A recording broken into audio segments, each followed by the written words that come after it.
여러분, 과거에 구약시대 때에는 하나님께서 이스라엘 민족을 통해서 하나님이 원하시는 말씀과 하나님이 원치 않는 진리를 깨우쳐 주셔서 과거 이스라엘을 하나님의 역사의 도구로 사용하셨습니다.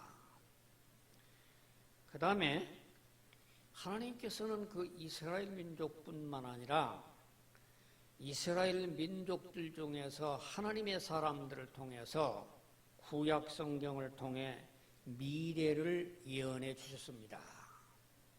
그래서 오늘 우리는 구약의 이스라엘 민족의 역사와 함께 또 한편 구약 성경을 하나님의 말씀으로 오늘 우리들이 받아들이고 이 말씀을 통해서 우리가 진리를 터득하고 있습니다. 그 후에 이 신약시대에서는 하나님께서 이 교회를 통해서 세상을 이끌어 가시면서 신약성경을 통해 하나님께서 우리에게 원하시는 바 신앙과 어떻게 살아가야 할 것인가를 우리에게 미래사를 깨우쳐 주셨습니다. 그래서 신약성경에 있는 복음서와 서신서와 이런 모든 성경 가운데에도 하나님의 직접적으로 원하시는 말씀이 있은 것뿐만이 아니라 그 가운데에는 미래가 어떻게 되어질 것인가를 예언해 주신 말씀들이 부분 여기저기 담겨져 있습니다. 그런데 마지막에는 하나님께서 집중적으로 요한계시록을 통해서 미래 세대가 어떻게 전개될 것인가를 보다 명확하게 우리에게 깨우쳐 주셨습니다. 그러므로 우리가 요한계시록을 바로 안다고 하는 것은 성경 말씀뿐만이 아니라 미래 세대가 하나님의 어떤 계획 속에서 진행될 것인가를 깨달을 수 있는 하나님의 비밀을 터득할 수 있는 좋은 계기가 되는 겁니다.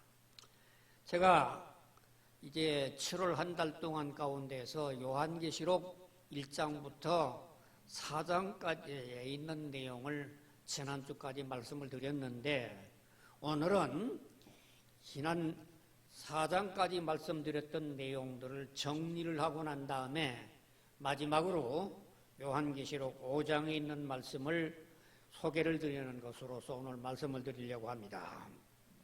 먼저 요한계시록 2장, 3장에 보면 아시아의 7교회라고 하는 교회 이름들이 나옵니다.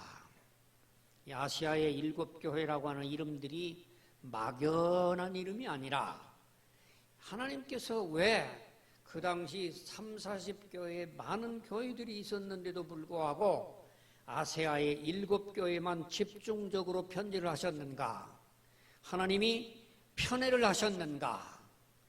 그것이 아니라 이 계시록을 깊이 깨달아 본다고 하면 아시아의 7교회의 지명들 속에는 하나하나의 지명 속에 하나님께서 미래를 어떻게 계획하고 계셨는가라고 하는 비밀이 담겨져 있더라라고 하는 것을 깨닫고 저는 그 시대를 통해서 교회 시대라 하는 이런 제목으로 이제 말씀을 정리해 가면서 강해서를 썼습니다.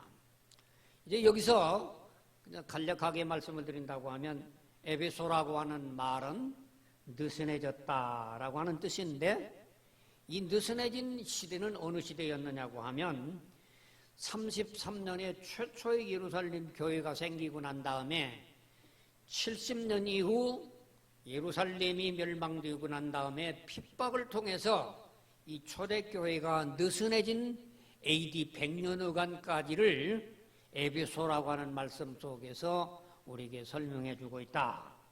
두 번째, 서머나라고 하는 말은 이제 이 서머나라는 말 뜻이 진이겨놓은 방문이라고 하는 뜻인데 진이겨놨다. 이 뭘 진이겨놨냐? 교회가 로마 황제들 네로 황제로부터 시작해서 10대의 황제 이르기까지 수천 명이 죽어가는 진이겨 놓아가지고 예수 믿는 사람들을 죽이는 313년까지 엄청난 핍박의 시대가 서문학교회 시대였었다.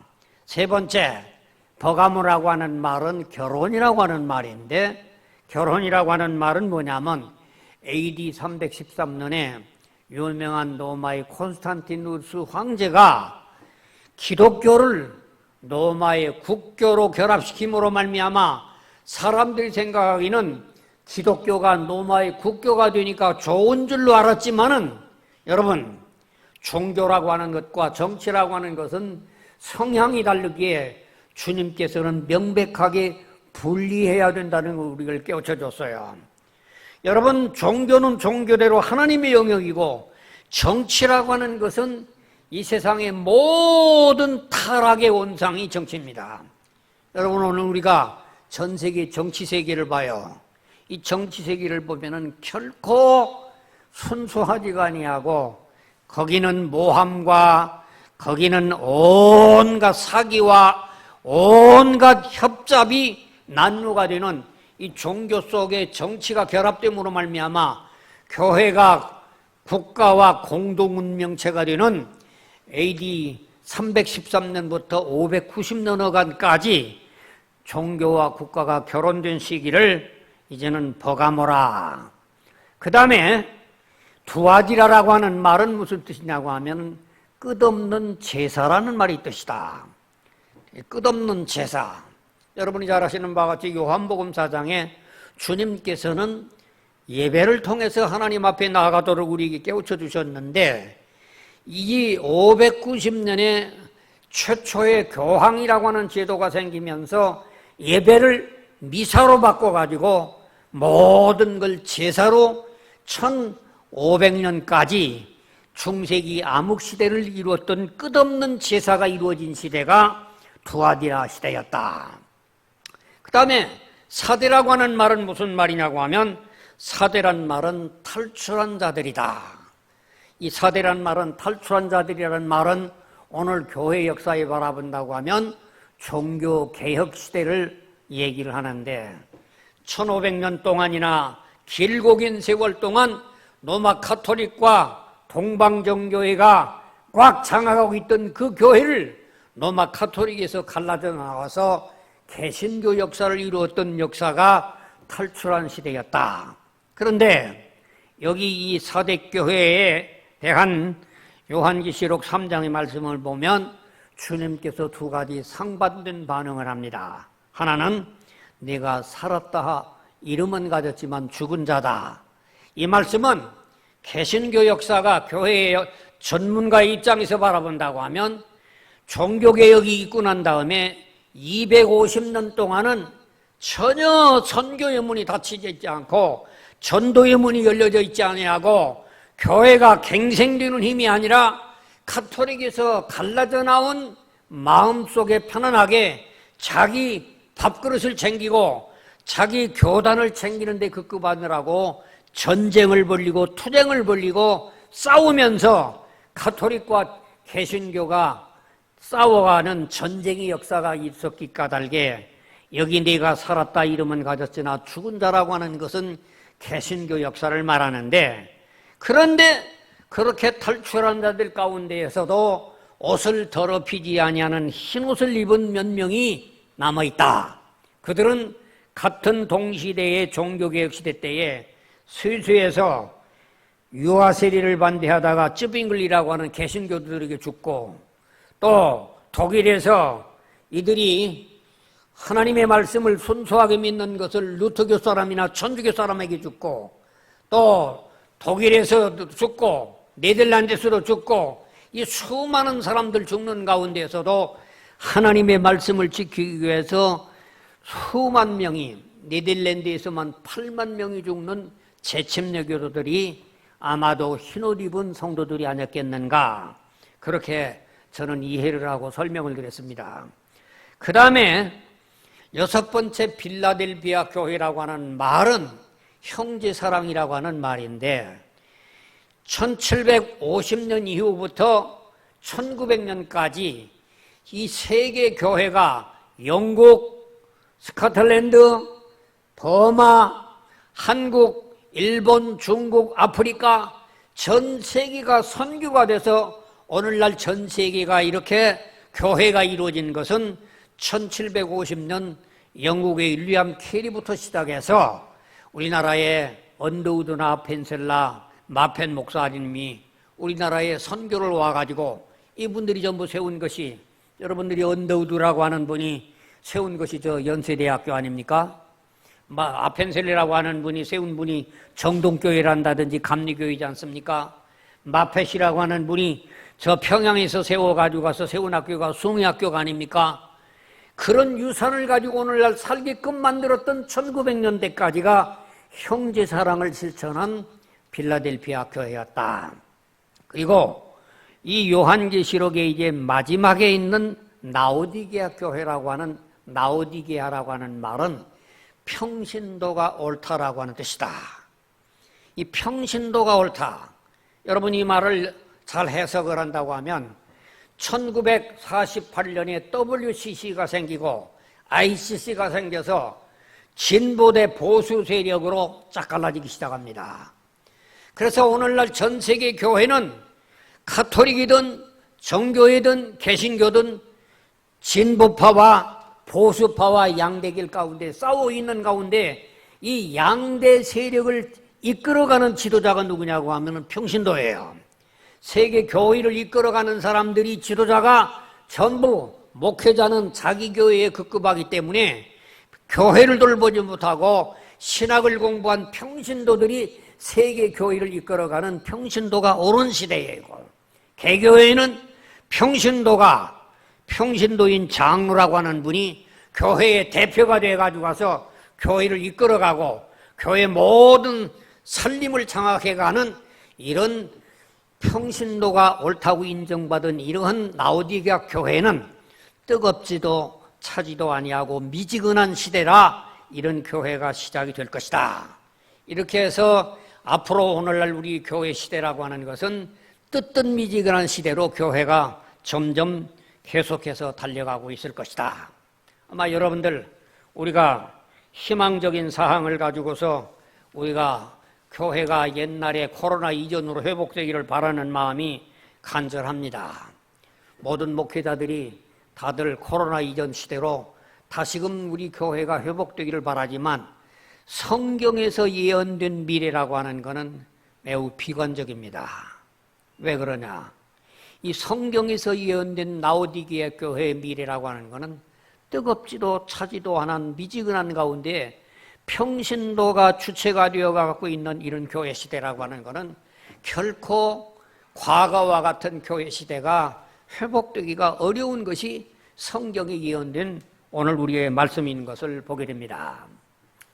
지난주에는 이렇게 계시록 2장 3장의 말씀을 끝난 다음에 계시록 4장에서 보면, 여러분 요한계시록 2장 3장에 보면 교회라고 하는 말이 거듭거듭 나오지만은 요한계시록 4장 이후부터 마지막까지는 교회란 말이 단절이 되어버립니다.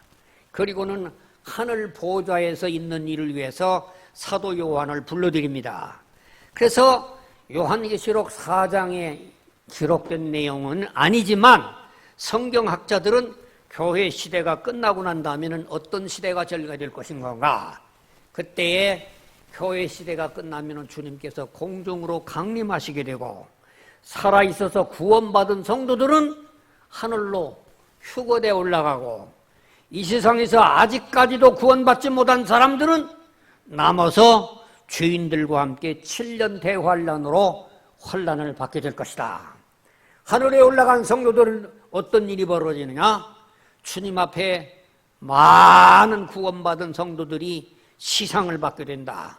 구약대란다든지 신약대란다든지 살아있는 성도들이 하늘로 올라간 다음에 주님 앞에 있어서는 우리 각각 믿음의 분량대로 충성하고 생명을 걸고 순교를 한 모든 사람들이 예수 믿는 사람과 다 똑같은 게 아니라 하나님 앞에 목회를 잘한 사람은 영광의 면류관을 주고 의의 면류관을 주고 생명의 면류관을 주시는 그런 시상식이 저 휴거에 올라가서 공중에서 있게 될 것이다. 그리고 난 다음에 땅에서는 7년 대환란이 계속이 되지만 저 공중에 올라간 모든 구원받은 성도들은 주님과 함께 어린 양의 혼인잔치가 7년 동안 전개될 것이다. 그런 내용의 말씀을 지난주에 말씀을 드렸었습니다. 오늘은 이어서 이제 마지막으로 요한계시록 5장의 말씀을 살펴보려고 하는데, 여러분 우리 한번 요한계시록 5장에 있는 말씀, 5장 1절부터 5절에 있는 말씀까지를 우리 합독을 하고 말씀을 한번 살펴보겠습니다. 요한계시록 5장 1절부터 5절에 있는 말씀 합독을 합니다. 내가 보매 보좌에 앉으신 이의 오른손에 두루마리가 있으니 안팎으로 쏟고 7위로 봉하였더라. 또 보매 힘있는 천사가 큰 음성으로 외치기를 누가 그 두루마리를 펴며 그 인을 떼기에 합당하냐 하나 하늘 위에나 땅 위에나 땅 아래에 능히 그 두루마리를 펴거나 보거나 할 자가 없더라. 그 두루마리를 펴거나 보거나 하기에 합당한 자가 보이지 아니하기로 내가 크게 울었더니 장로 중에 한 사람이 내게 말하되 울지 말라. 유다 지파의 사자 다윗의 뿌리가 이겼으니 그 두루마리와 그 7인을 떼시리라 하더라. 저는 오늘 요한계시록 5장 1절부터 5절에 있는 이 말씀을 가지고 한 두세 가지만 말씀을 드리려고 합니다. 먼저 7인으로 인봉한 책이라는 말이, 두루마리라고 하는 말은 책이란 말인데 7인으로 인봉한 책, 이거 무엇을 뜻하는가? 여러분들 우리가 개인적으로 도장을 갖고 있는 것이 보편적인 도장이고 또 개인에게서도 더 특별한 도장을 가지고 있는 도장이 인감도장이 있죠. 그런데 이 일반 대중들이 도장을 갖기 전에 도장은 누구만 갖고 있었는가? 여러분은 도장의 역사를 좀 살펴본다고 한다면 도장은 옛날 군왕들이 사용을 했던 것만, 군왕들만이 특수하게 사용했던 것들이 도장의 고대 역사에 있었어요. 오늘날 우리 생각에는 누구든지 다 도장이 있지만은 옛날 초기에는 지금부터 수백 년, 수천 년 전에는 나라 임금님들만 도장을 가지고 있었다. 여러분 그런 예가 많이 있죠. 우리는 성경에 보면 구약 성경의 다니엘서 6장에 보면 다니엘이 사자굴 속에 집어던졌어요.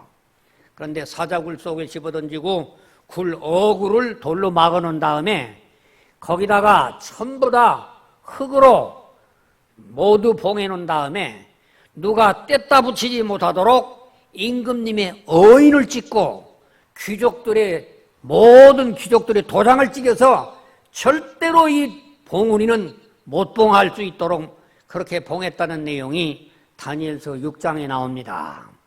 뿐만 아니라 에스더에서 성경에 보면 아하수르 왕이 유대민족을 갖다가 잡아죽이려고 한 하만이를 지금 높은 나무에다가 매달아 죽이라고 하는 임금님의 조서에다가 임금님이 어인을 쳐가지고 가서 도장을 찍는다는 내용이 역사에 나옵니다.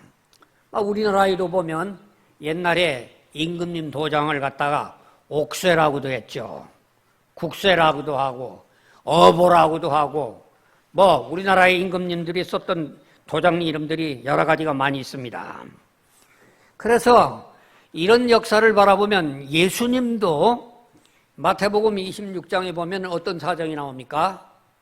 예수님께서 십자가에 돌아가셨죠. 돌아가셔서 무덤에다가 안장을 했죠. 안장을 해놓고는 뭐 합니까? 거기다가 문 어귀에다가 전부 다가 세멘트를 하고 난 다음에 빌라도 총독이 여기다가 인봉을 하는 겁니다. 누구도 여기는 마음대로 못하게.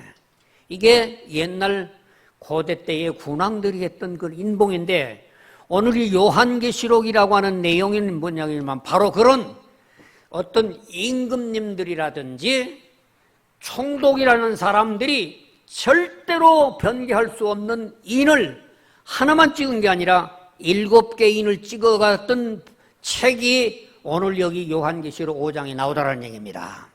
이걸 뭘 의미하느냐고 하면은 절대로 누구든지 뜯어볼 수 없는 그런 비밀 중에 최상의 비밀인데, 그 비밀이 누가 기록한 거냐? 그 비밀은 이 세상의 역사를 이끌어 가시는 하나님이 집행하실 하나님의 미래 계획을 하나님께서 계획해 놓고 하나님께서 인봉해 놓았기 까닭에 어느 누구도 그 인봉한 두루마리를 뗄 수가 없었더라는 얘기입니다. 그런데 똑같은 이 인이라고 하는 말이 헬라 말이지만은 신약 성경에는 또 달리 사용이 돼요.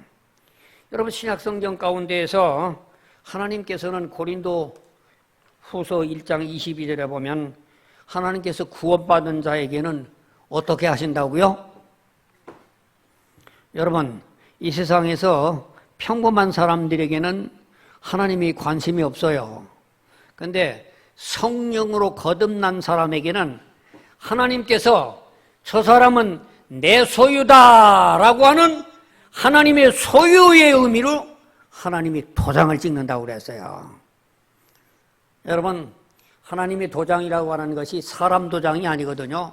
이건 성령으로 오늘 우리들에게 도장을 찍는 것이기 때문에 성령님이 있는 사람은 말을 해도 성령으로 말을 하고 다른 사람에게 말을 들어도 성령으로 이 성령으로 도장받은 사람에게는 성령의 교통을 받는, 그게 성령이 내주하는 증거라는 얘기입니다.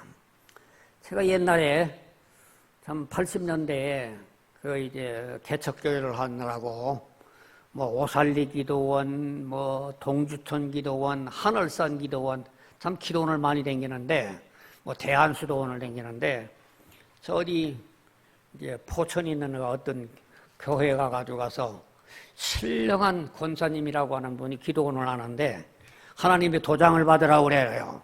그 도장을 받는 게, 여기 성경에 이게 도장 받는다는 얘기가 나와서 어떻게 하느냐 보니까 동쪽으로 뻗은 복숭아 나무로 몽둥이를 가지고 가서 거기다가 도장을 봐서 성령의 도장 받으라고 이는 권사님 이마에다가 그냥 복숭아 나무로 막 쳐대는, 막 쳐대는. 여러분, 성령의 도장이 그런 거 아닙니다.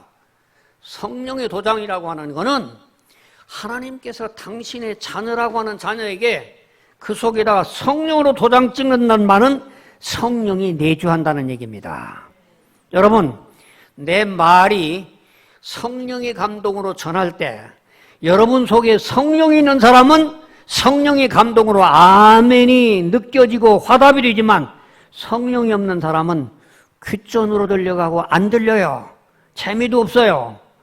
핵심은 뭐냐고 하면 목사가 성령으로 전하고 듣는 사람이 성령으로 받아들이는 교감이 이루어지는 것을, 이걸 은혜를 받는다고 얘기를 해요. 은혜라고 하는 말이 어떤 말이냐 하니까 권사님이 하는 말이, 목사님이 설교할 때 전기 오는 것처럼 찌리한 게 그게 성령이, 그건 헛소리입니다. 그건 성령의 감동이라고 하는 것은 성령 받은 목사가 성령 받은 말씀으로 전할 때 받아들이는 사람이 같이 교감이 이루어지면서 아멘, 맞아, 저 말이 진리야, 이 감동받는, 인침을 받는 것이 신약 성경의 인이라고 되어 있는데, 오늘이 요한계시록 5장의 얘기는 그런 도장이 아니란 말이에요.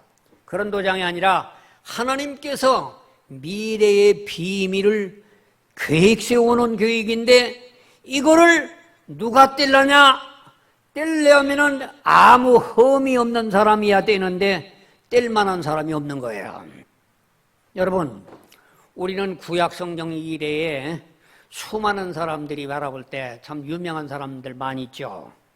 우리는 유명한 사람들 우리가 한번 헤아려 보면 여러분들이 한번 생각해 봅시다.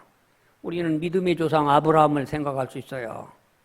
아브라함이라고 하는 사람은 정말 갈대아 우르를 떠나서 갈 바를 모르고 가는 데까지 순종을 하고 마지막에는 자기 외아들 이삭을 제물로 바칠 정도로 도저히 우리 인간의 상식으로는 이해 안 되는 그런 일을 행했던 사람이 완벽한 사람입니까? 어떤 사람입니까? 아브라함의 약점이 뭐예요? 아브라함이 아무리 믿음의 조상이라고 했다지만은 아브라함이라고 하는 사람은 자기가 위험할까 봐 애굽에 내려가서 또는 다른 데 내려가 가지고 자기 아내를 누이라고 거짓말해가지고 가서 자기가 살려고 했던 인간적인 약점이 있는 사람이 아브라함입니다. 완전하지가 못합니다. 모세라는 사람은 이스라엘 백성들을 출애굽시켰죠. 광야 40년을 기적으로 이끌어갔죠. 성경을 주었죠. 모세같이 유명한 사람이 없죠. 그런데 모세가 완전한 사람입니까? 출애굽기 2장에 보면 모세라고 하는 사람은 애굽 사람을 쳐 죽여가지고 흙 속에다 묻어진 살인자입니다. 다윗이라고 하는 사람은 예루살렘을 건설해서 전 세계에서 3000년 동안 수도를 건설한 사람이 다윗입니다. 지금도 처음도 예루살렘은 전 세계 도시, 모든 도시들 가운데에서 가장 역사를 오래 가지고 있는 도시가 예루살렘입니다. 그런 공로자인데 다윗의 약점이 없습니까? 그것은 자기 부인, 자기 부하인, 이제는 부하의 아내와 간음을 하고 난 다음에 자기의 죄를 덮기 위해 가지고 가서 하수인을 시켜가지고 그 자기 부인의 남편을 갖다가 죽이려고 했던 살인 교사자입니다. 여러분, 바울이라고 하는 사람은 유명한 사람입니까? 바울이라고 하는 사람은 전 세계 선교 역사 가운데에서 아시아 또는 중동 또는 유럽, 이 바운다리가 전 세계에서 바울만큼 선교를 역사한 사람이 별로 많지가 않습니다. 그런데 바울이라고 하는 사람이 완전한 사람입니까? 사도행전 6장에 바라보면 이 바울이라고 하는 사람은 스데반을 죽이는데 동참했던 사람이었습니다.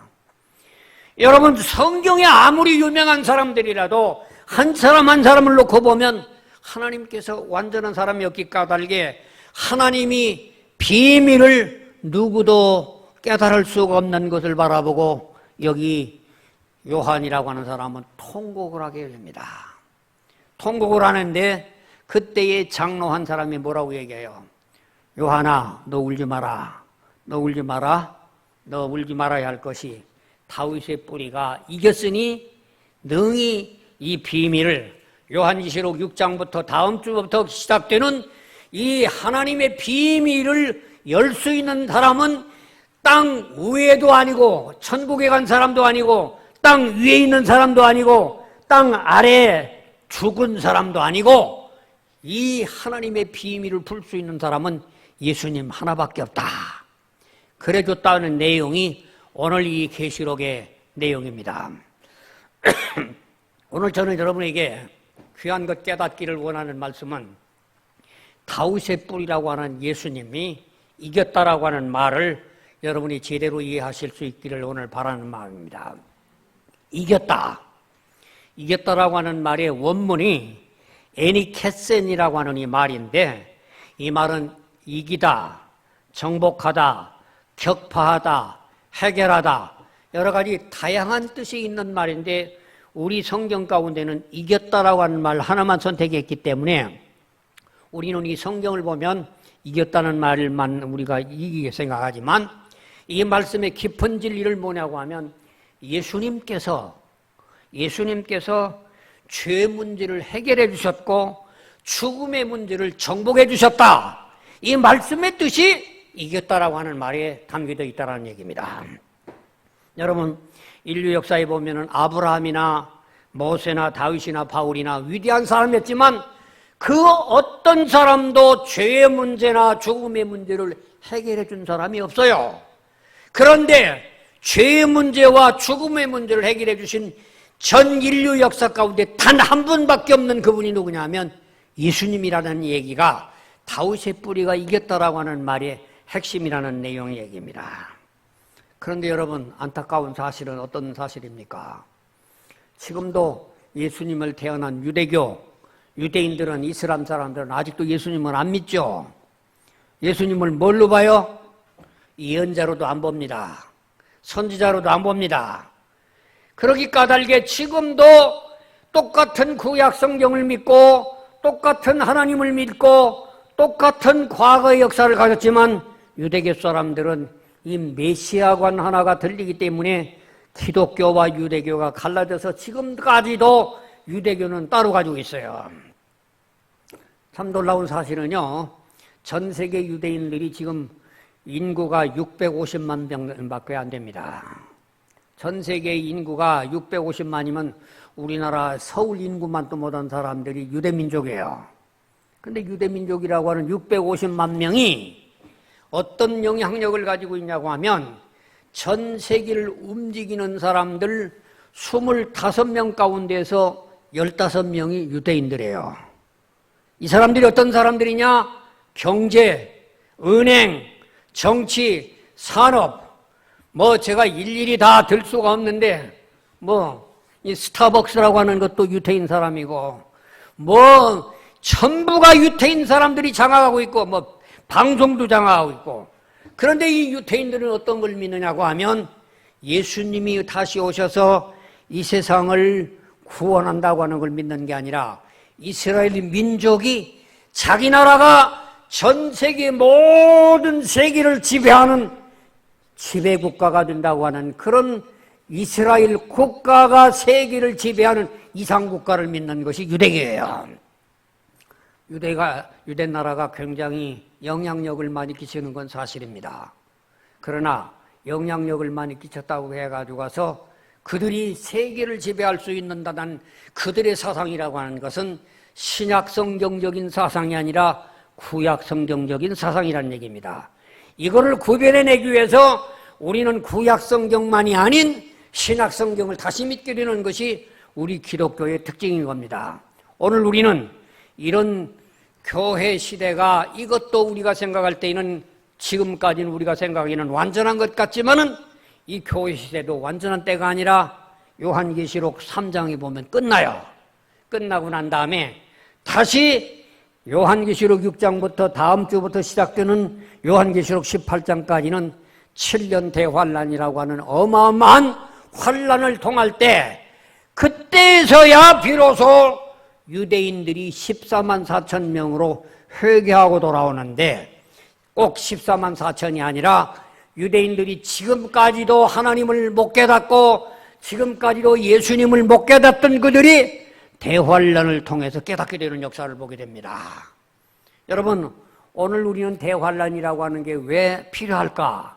하나님께서 인류를 사랑하시기를 끝까지 사랑하시기 까닭에 좀 더 좋은 일로 인류를 구원하시지 아니하시고 왜 이렇게 끔찍한 대환란이라고 하는 환란을 우리에게 허락하셨을까? 그것은 이스라엘 민족이 회개하기 위한 하나님의 섭리의 역사가 6장부터 우리에게 풀려지기 시작하는 겁니다. 다음 주부터는 이제 계시록 6장부터 시작되는 18장까지의 이 대환란의 역사를 차근차근 살펴보도록 할 텐데 오늘 우리는 여러분이나 나의 마음속에 예수님을 성령으로 모신 성도들에게는 주님이 언제 오실지 모르지만 공중으로 강림하실 때에 우리는 구원받은 성도들이 휴거에 동참해서 주님과 영생을 하며 이 땅의 대환란을 면하게 될 그 소망을 바라보고 오늘도 힘들고 어려워도 주님 섬기는 신앙 안에서 열심히 신앙생활을 충성을 다하시는 저나 여러분이 되기를 주님의 이름으로 축복합니다. 하나님 아버지 감사합니다. 오늘도 우리들에게 요한계시록 5장에 있는 말씀을 통해서 이 세상의 인간들이 아무리 공적이 훌륭하다 할지라도 완벽하지를 못하고 흠이 있는 것을 깨달았습니다.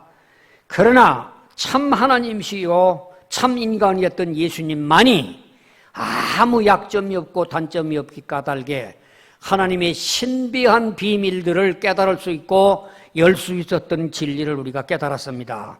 우리는 그 주님이 주신 말씀을 깨닫고 이 남은 세상 살아가는 동안 가운데 주님이 주신 말씀대로 참 미래의 천국을 사모하며 주님 만나는 걸 사모하며 참 슬기로운 처녀처럼 기름을 준비하며 잘 복되게 살아갈 수 있는 성도들로 오늘도 은혜 받고 돌아가는 우리 모든 성도들에게 축복해 주시옵소서.